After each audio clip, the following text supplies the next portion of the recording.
All right, greetings everybody, and welcome to week number 8. That is right, week number 8, your final week of your 7314 class, which is your reference class. As always, I'm your professor, Dr. Jace K. Austin, and what we are going to do today is a very quick state of the course update slash closeout thingy.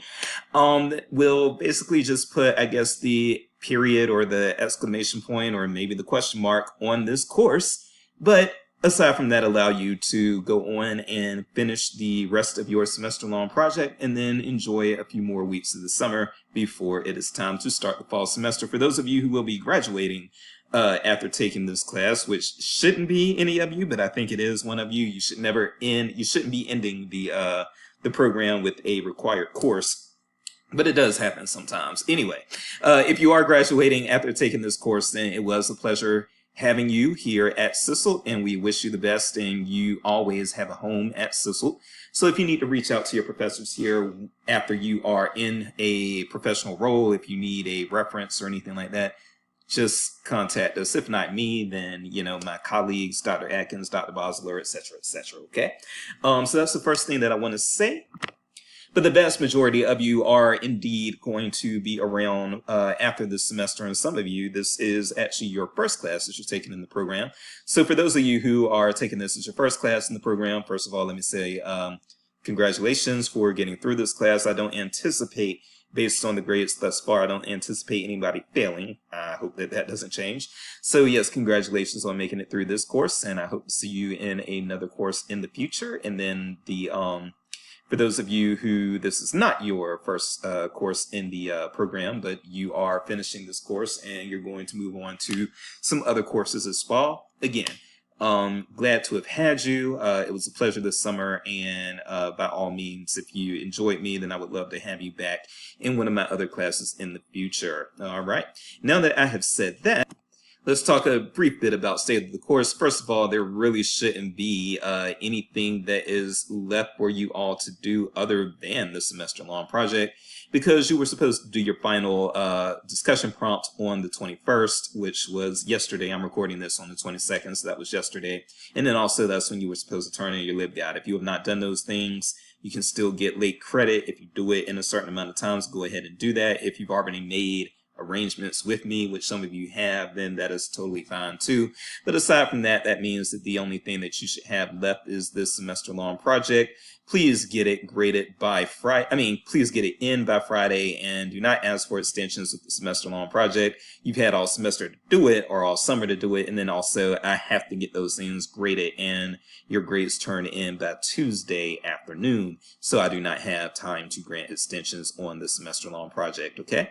But you all have done very well, and I'm very pleased with what I see out of you all.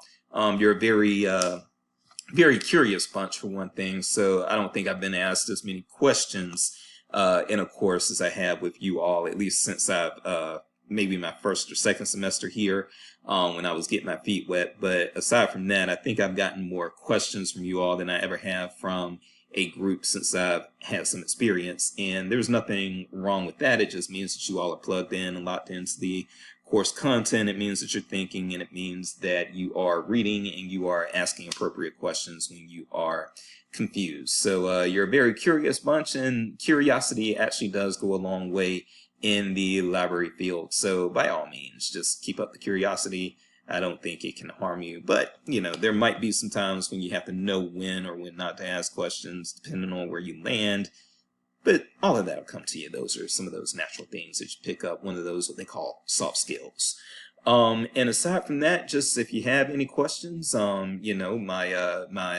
inbox is still open, so by all means, reach out to me if you need to. And other than that,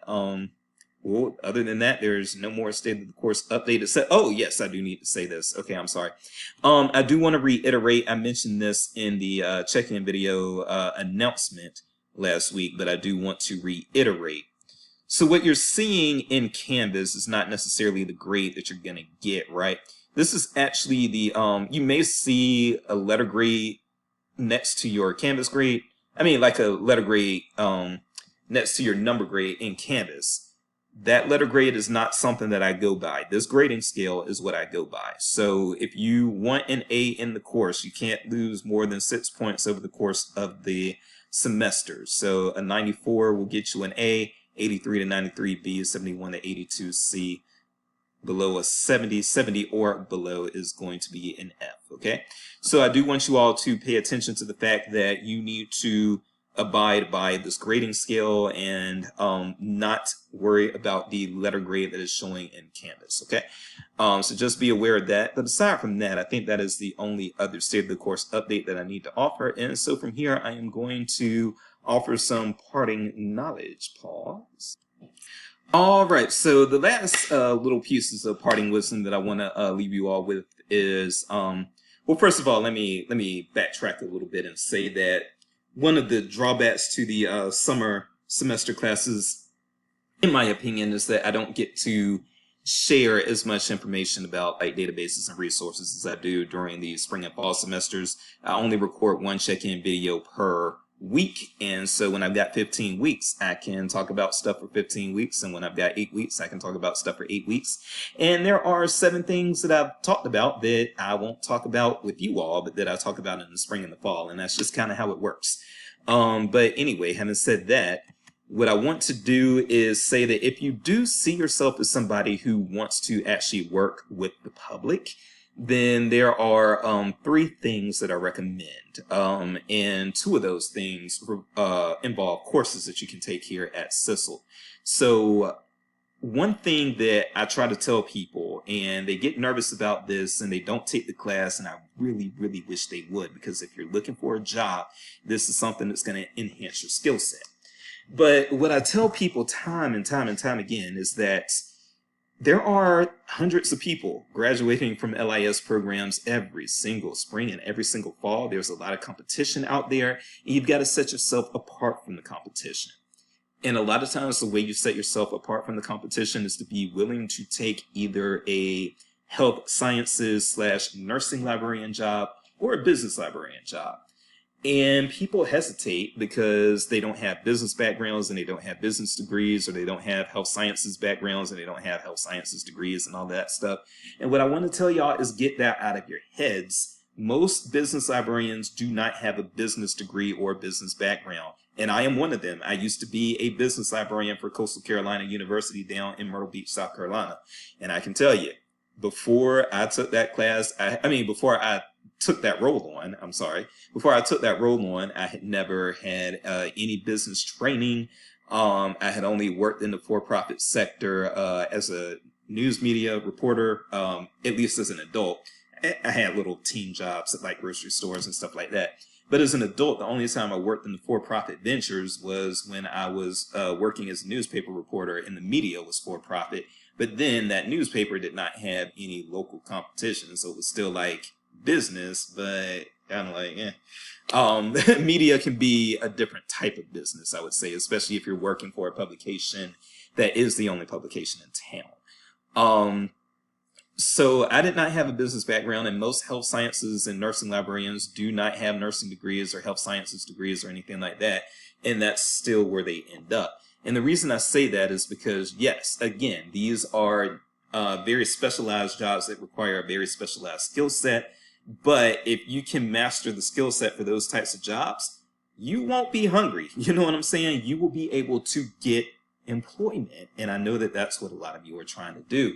So I would, if you are hesitant to take a health sciences class or a business librarianship class, please don't be, because knowing those skills, having those skill sets might be what actually gets you a job where as a professional job that says librarian and requires a master's degree, whereas the person who didn't do what you did might be the person who stays a paraprofessional for their entire career. And if you work in libraries and you know some people who have master's degrees in library science and still never got a professional job and remained paraprofessionals throughout their career, we all know people like that if we work in libraries.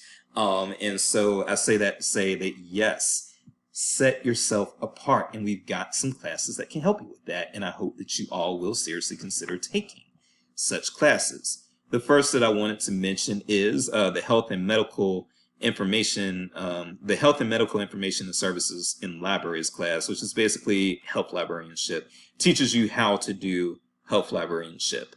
And this can come in handy. It can come in handy even if you're not planning to be a health librarian, because just because you're not planning to be a health or a nursing librarian does not mean that you're not going to get those types of questions. You will. I've never been a health librarian or a nursing librarian or anything like that, and I've gotten plenty of nursing questions, in part because I used to work for a college with a huge nursing program. So even when the designated nursing librarian wasn't there on the desk, we had to know how to answer nursing questions. So I was like a fish out of water until I got my skill set up, okay? And you all can get your skill set up while you're still working on the degree. Or, I should say, there is also 9449, I believe. Yep, 9449, which is taught by yours truly when people sign up to take it, which is a business librarian course. This course is actually modeled directly off of Celia Ross's course, her business librarianship course, which she gets paid a lot of money by ALA to teach that course. And it's like a $500 professional development course that she teaches. You can take that class. Basically, you can learn everything that she teaches in that class and more, because I put in some things in that class that she doesn't. You can take that class toward degree credit now and then not have to worry about shelling out $500 later. Or you can take the class in the future. You can take the class, you can decide, oh, I'm going to be a business librarian, or, oh, I need business librarian skills in a few years, and take the class not for credit toward your degree and pay out the $500 on top of, you've already paid for this degree. So I would really like for you all to consider the business librarianship class. And what I'm going to do, I am going to try to have it added to the spring 2025 rotation. Cindy Dudenhofer, who is the chair of the program, she's already agreeable to adding it, but I have to have at least 10 students in there for that class to go. And I rarely ever get 10 students. I have had that class offered twice. I've offered the class twice. I've tried to offer it more, but people won't sign up for it. And I have no idea why, because again, you're going to get business questions and they're hard. They are very hard. And so if you were to take the class, I can prepare you for the business questions you get.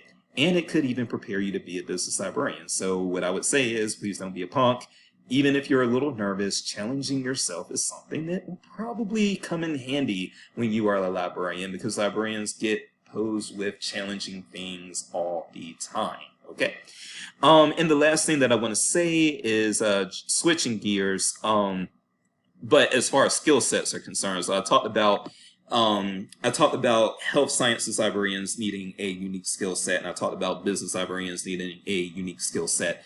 Another group that needs a unique skill set, but we don't offer an adequate course, in my opinion, for it, is the government documents librarianship. Sorry, that's I'm actually wanting to go to YouTube, not ALA, for this.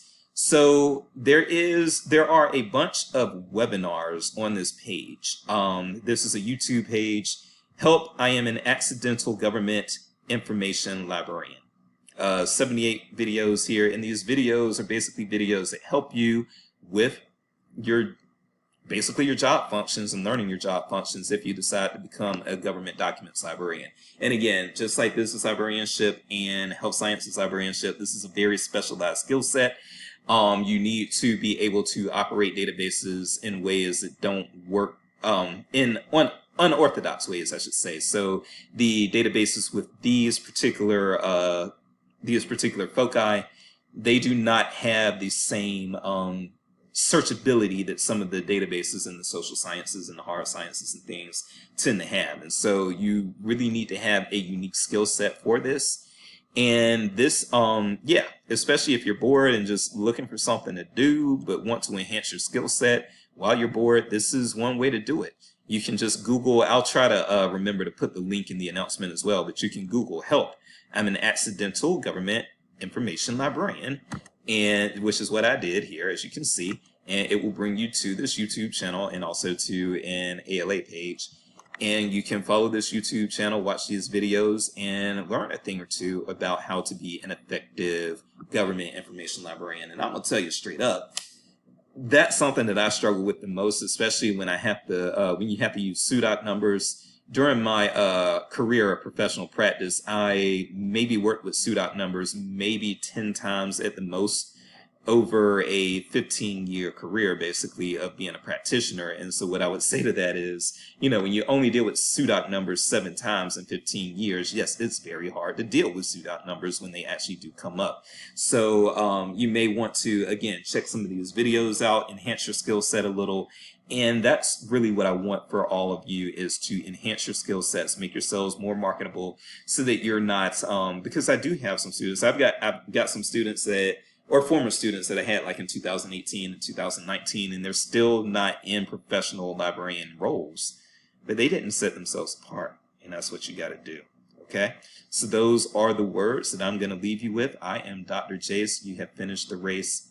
Congratulations. And I'll see some of you in future classes. I'll see some others of you at conferences. Some of you I'll never see again, but you're going to be fine anyway. You don't have to see me again in order to have a great life. I will make your life better if you see me again. Not just kidding. But you don't have to see me again in order to have a great life. And for those of you that I don't see again for one reason or another, I still wish you the best. I love you. And I hope that you have an outstanding career. Take care.